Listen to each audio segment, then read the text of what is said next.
But would you like to start us off on the Mariners here?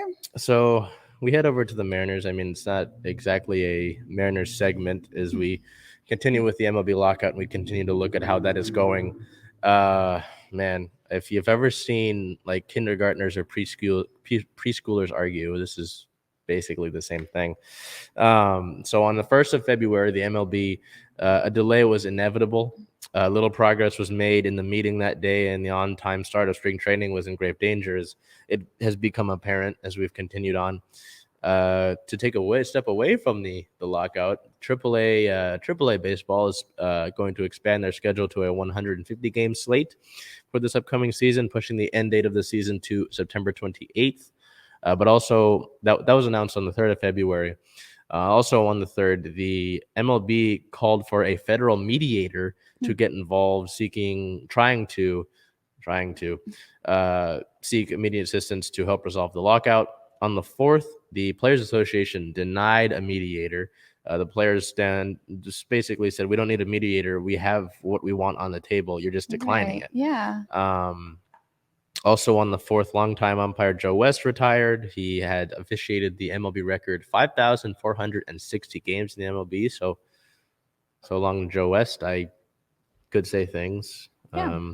He's not the greatest umpire in the world. But, Well, I mean, it's a feat, you know. And then so on the 7th, a labor secretary contacted the MLB, basically saying, hey, I'm willing to get involved if you want me to.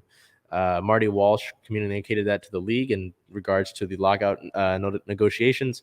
Also on the 7th, Major League Baseball is stopping steroid testing for the time being. The league stopped drug testing for the first time in 20 years after the joint drug agreement expired during the lockout. So I'm sure they'll work on another one.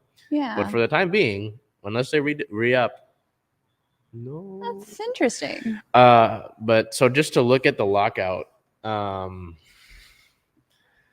it sounds like, from what I can gather from the MLB players, is that the players have offers on the table.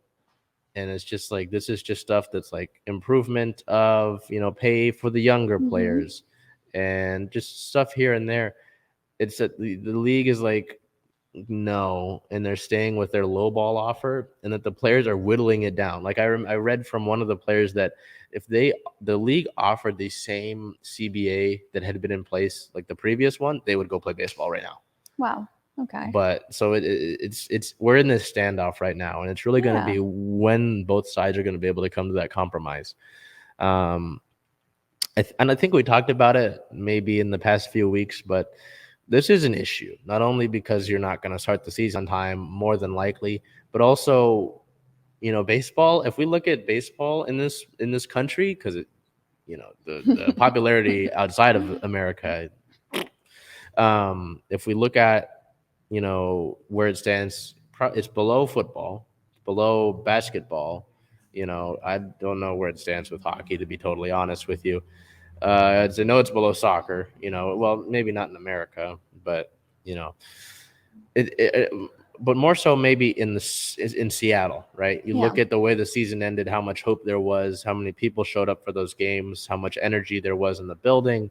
You look at the offseason signings, all this positive momentum, you have to hit the pause button and everything stops. And people might be forgetting about baseball as we look at, the Kraken underway, and the Seawolves are back, and the Reign are getting back, and the Sounders are getting back.